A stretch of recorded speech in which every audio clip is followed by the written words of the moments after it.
guys, I am back to film my June 2020 reading wrap-up. I did not break this one in half because I felt like I read a lot of books. I didn't read as much manga, so I didn't feel like it was going to be like too long, which is why I just kind of put everything together. I'm still kind of on the fence on if I'm going to keep doing these wrap-ups, but frankly, this wrap-up makes sense because June was Prideathon, which was a readathon that was a month-long readathon celebrating books for Pride. So I did a readathon. So this is a readathon wrap-up as well as a June wrap-up. So first off, I'm just going to quickly go through the manga because there wasn't really that many manga that I read. The first thing I read was the entirety of the series, goodness words, of That Blue Sky Feeling. This is a 3-volume series. This is about a kid that moves to a new school and he meets this one kind of like loner kid who doesn't really want to be friends with anyone, and he finds out that the reason that's the case is because there's a lot of rumors going around that basically that kid is gay. And so it's him trying to become friends with that kid and figure out, obviously, if the rumors are true, and he doesn't frankly care even regardless if the rumors are true because he's just the cutest little thing. So it was fine. So here's the thing. I'm going to hold up the first volume for one little spoiler that bothered me. And I know it bothered a lot of people that read it, but I feel like I should point it out because I wouldn't want someone going into this thinking, oh, well, it sounds cute and fluffy, and this is going to be cute and fluffy, and there's nothing problematic about it. Well, obviously there is one thing, there's obviously, it's not perfect, but the one thing that really did bother me and I almost didn't want to finish the freaking book was because of this one thing. So, spoiler, spoiler, spoiler. I will take this book down, spoiler done. So basically the kid, and I don't know, 14, 15 probably, was dating like a 26-year-old at the beginning of it. Now they're not together, but the 26-year-old plays a very prominent role in here because he's trying to like help this kid figure out his sexuality. And I'm like, dude, 26-year-old, please stop hanging out with these 15-year-olds. It's creepy as crap. And why are you dating that one? Why did you date that one? That's disgusting. So, okay. Look away. We're cool. So, if that doesn't bother you, the spoiler that I just mentioned, then feel free to read. It's a cute little read. These boys are adorable. I mean, this main character is super cute. He just wants to be friends, and he's adorable. But yeah, that really tainted it for me, so I'm not even sure if I'm going to keep it. So, there's that. The other few that I read Given, which is the second volume in a series about a band, and you can tell the two guys kind of like each other, but nothing's happened yet. So, but it's basically love of music makes these 4 guys get together in this band, and there's obviously some tragic pasts and things like that, but music always brings them back together again. It's basically them like getting ready for their first concert. So it's super cute. I liked it. I will definitely continue reading that one. And the last but not least on the manga front is Not Your Idol. There's no pride in this one, I just wanted to read it. So it's basically about a girl named Nina who used to be part of a idol group, and then something happened to her. She was assaulted in one of their events where fans get to meet them and shake their hands and things like that, and because of that she basically cuts her hair, goes to a new school, and pretends dresses up kind of like a boy. I mean, she's a girl, but she's cut her hair short, and she's just trying not to be girly at all. And then basically another student kind of figures out who she was, and then it just starts. And it's very drama filled. It's very more like whodunit type thing than actually just like a normal shoujo, which is refreshing. So I'm very much enjoying this one. I think it's going to take a while for new volumes to come out because I think there's only 3 volumes out in Japan to begin with, so we're already almost caught up but it's really good. Okay. The only graphic novel that I read is I did end up reading Bloom because I've been trying to get through the graphic novels that I have, and I figured this would be perfect for Pride. So this is basically a boy who his family owns a bakery, and his sister and him have been helping the parents in the bakery, but her sister just got married and is like moving away. So they're basically depending on the son to really focus on helping the bakery, but he wants nothing to do with the bakery. He wants to be part of it. He has some friends and they're in a band, and he just wants to move away with his friends and do this band, and he does not want to deal with his family's bakery. So basically he makes a deal with his parents that if he can find somebody who could essentially replace him at the bakery, that he'd be able to essentially move away. And it's them. This is the new guy who is actually going to school to be a chef, and he takes the bakery position, and it just goes from there. I mean, I thought it was super cute. Some people don't like it. There was one kind of like, shitty move at the end, but I mean, overall, I thought it was cute. So, there's that. And then books. Okay, so many books. So first off, is this the first book I read? I think it was. I read The Midnight Lie. This was one of my buddy reads with Shae.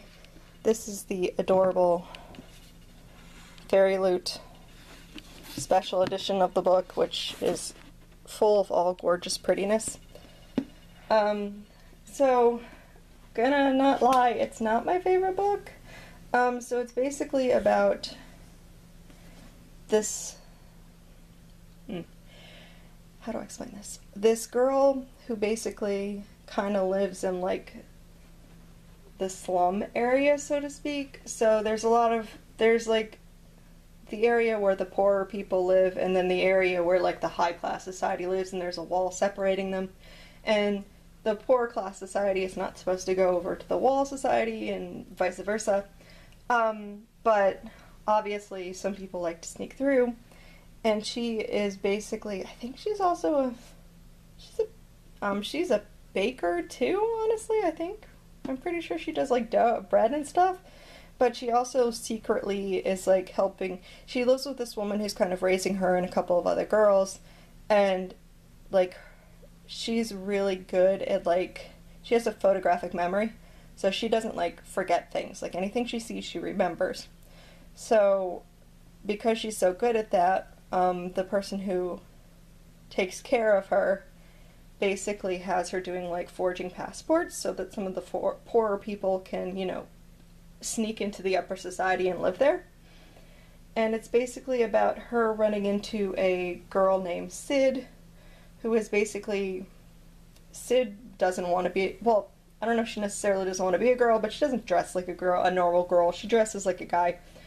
And it's their kind of interactions, relationships, Sid trying to get her out of like the slum area and show her like what the rest of the world is like and things like that. I think my biggest issue is this poor main girl feels like she's being manipulated by pretty much freaking everyone. Like no one cares about her and all they're doing is manipulating her. And I know everyone said, oh well, Sid is an awesome character and they're cute, like they're a cute like couple, but it just seems like everyone is using this poor girl. And like the ending is not, I didn't really like the ending. So I know there's supposed to be another book. I'm kind of on the fence if I care about reading it. Maybe, I mean, I don't know. I'll decide when the situation comes to it. But there's that one. The next one that I ended up reading was Blood Countess. This one is twisted. This is really uber dark. So this is a 16-year-old girl, Anna, who begins working as a maid for the Countess Elizabeth, and she becomes kind of mesmerized with Elizabeth and everything else, and she receives like wages that go back to her family and everything else, and it's just, they eventually become lovers, and then Anna finally figures out how kind of twisted Elizabeth is. Like, there's a lot of things that Elizabeth's doing that she just kind of was like, well, you know, she's got an abusive husband, so she's taking it out on some people, and she shouldn't be doing that, but, you know, I still know her from the inside, and she's still a wonderful, caring person, and it just kind of descends into madness. It's definitely an interesting one. It was really twisted at the end. I kind of want to see the rest of the books in this series, because it says it's the Lady Slayer's novel, so I'm assuming there's more. Like, this one ended with this one, but I'm kind of interested to see if there's more in the series, because I think there is. Next book I read was The Library of Legends. This was another Buddy read with Shae. This had nothing to do with Pride. It was just one we wanted to read. And it's historical, which I don't ever read, so it was actually a really interesting read. So it's China in 1937. It's basically when the Japanese bombs are falling, and there is these kids in going to university, and they're ordered to flee. And basically they've got a caravan, and they're trying to protect the Library of Legends, which is like a 500-year-old collection of myths and folklore, and basically get that safe. So they're trying to send it somewhere where it can be hidden and safe. And it's Lon, who also, and she's basically, her mother's also, she's trying to reunite with her mother, who was in a different city when this happened, because obviously she was away at university. She's trying to get back to her mother, and it's really cool because the historical aspect of it, which I didn't think I was going to like, was really interesting. And then it had, like, obviously the mythological, like, folklore-y, like, mythical aspect of it, which was kind of the fantasy part of it, like, interwoven in there. So it was like historical fantasy, which I don't think I've ever read before, but it was actually kind of refreshing to read something different like this. So I actually very much enjoyed this book. It was a little rushed at the end, but I liked it overall. And then the next one I read was Beyond the Black Doors. This was a asexual character, which I will admit I don't really read that much of because I feel like they're hard to find. So this is about Kami? I'm sure I'm saying it wrong. Basically, obviously every person has a soul, and if you walk into their soul, depending on the type of person, they could be like a beautiful garden, they can be like a dungeon, and there's people called soul walkers, and they're the ones who can journey into people's souls when they sleep. And Kami always visited with her mom when she was learning, but every time she visited there was always a black door, and her mother always basically said, do not, whatever you do, open that black door. And then of course, shit goes down, and she opens the door, and shit continues to go down. So it's really interesting. It was okay. I think I felt like I thought the ace representation was pretty good, because basically it talked about how it wasn't that she wasn't attracted to people. Like, she was attracted to, she found people attractive, but she didn't want to sleep with anybody, and that was like her biggest thing, that the thought of sleeping with anybody repulsed her. It made her feel uncomfortable, but it wasn't that she couldn't, like, appreciate looking at someone who was pretty, or beautiful, or handsome, or whatever. So I thought they did a pretty good job with that. It was kind of an interesting, like, enemies to lovers kind of situation, even though it really didn't get that far. It was kind of like this love-hate relationship, and Buffy scratching the door. What? So, it never gets that far, which I kind of like, because it doesn't end with, like, oh, we're a romance and happy together and things like that. It doesn't end like that. She's just by herself. Like, it ends and she's by herself and it's cool. So I actually liked it. I thought it was an interesting one. So I was also amused that Unplugged Book Box gave me that one, because I feel like there's not that many,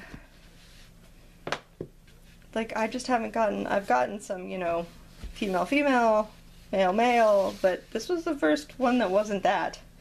So, and then the next set of books that I have were the books that I read during Queer Blackathon. So this took place from Juneteenth, started on Juneteenth, and it was a 48 hours, so that day and then the next day. Obviously, I was overambitious in what I picked to read, and I didn't read everything I was going to read, but first off, I ended up reading The Deep by River Solomon, which was crazy beautiful. This was like a really powerful book for being so super tiny. So Yetu holds the memories of her people, and her people are water-dwelling descendants of the pregnant African slave women thrown overboard by slaves. Hi. I know. And they basically live in the ocean, and because of their past being so traumatic, they basically don't want their people to end up remembering all this terribleness. So they have one person who's basically the memory keeper, who basically remembers everything, so that their memories aren't lost to history. The history isn't lost to the future people, but no one has to live with the burden except that one person of remembering everything. And basically she just has enough of it, and she runs away. And it's like her trying to, like, oh, Buffy, please. Trying to figure out, like, as she runs away, she meets humans, and she starts figuring out, like, how important history is to some people. Let's just say that. And it was really beautiful. It was really good. And it's really short. So if you want a short little read that's like uber powerful, and please don't knock this over, Buffy, we're just going to put my water somewhere else because I don't trust you. We're going to put that one away. Okay. The next one I read was Clap When You Land. It's no big chunker of a book, but it's in verse. So I was like, oh, this is cool. I've never read a book in verse before. So this is basically about two girls, and they come together when their father, who they didn't actually know about each other, is traveling to Puerto Rico, where the one girl lives, this one, and the plane crashes and he is killed. So it is basically these girls finding out that they are actually related, that their father had double lives, and in the summer he went with the one family, and then in the rest of the year he was with the other family. And it's them trying to learn about each other, learn about what happened with, you know, their history overall and things like that. And it's actually really beautifully done. I very much enjoyed it. I had a lot of fun with it. I read it in, did I read this in one day? I don't think maybe I did. I feel like I read this in one day. I was just like so fascinated with it that I just kept going. Plus verse made it like super easy to read. So there's that. Oh, Buffy. And then the last one was The Unkindness of Ghosts. Oh. Camera? There we go. Oh, I think Buffy confused it. Which was another River Solomon book. This one I started during Queer Blackathon, but I didn't finish it because I just couldn't handle it. I think I read like, I don't know, 150 pages or something, and then I was like, okay, we're cool. I finished it this month, but I didn't finish it during the 48 hours. So this is basically about Aster, who lives in the lower deck slums of the HSS Matilda, which is a space vehicle organized much like the antebellum South. Matilda, for generations, Matilda has ferried the last of humanity to the mythical Promised Land, and along the way the ship's leaders have imposed harsh moral restrictions and deep indignities to the dark-skinned sharecroppers like Aster. Beths. Let's not let everyone see your tag. So basically Aster is like, she's like a medic, so she's been taking care of the people in the slums. There's actually a doctor of the overall ship, but he has taken her as an apprentice and was teaching her how to take care of everyone, because obviously he can't be everywhere. and she's been helping the people in the lower deck. It's very powerful. It's another, I mean, Riverside, like, as much as the Deep, I feel like maybe I'm just, like, not as good with the whole, like, science-y aspect of it. I mean, because she was a medical doctor, there was a lot of, like, medical jargon, and I don't think I'm just as good in the medical jargon as I want to be, I guess. Or do I really care? I don't know. But, so it was fine, but I definitely like the Deep better than this one.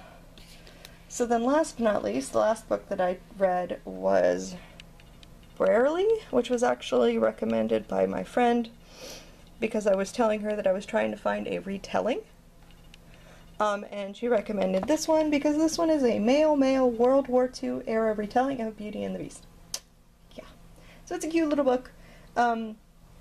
Basically, the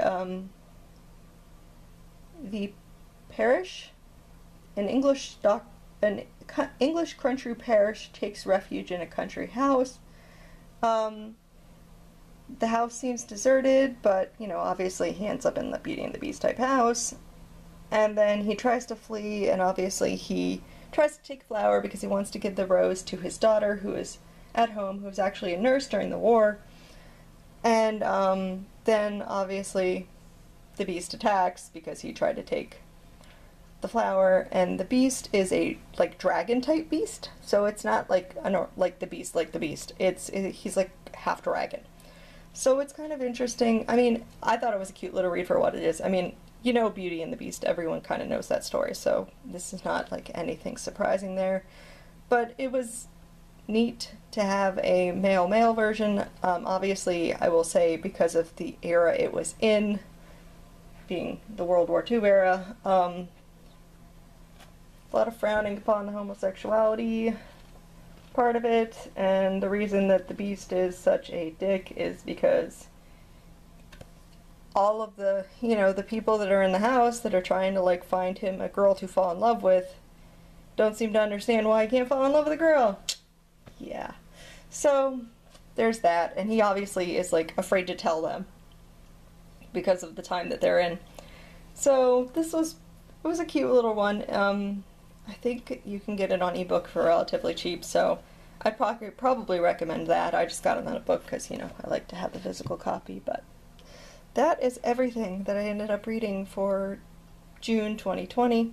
Hope you guys enjoyed my wrap-up. I will see you guys later for the next video. Everyone have a very good rest of the day. Bye!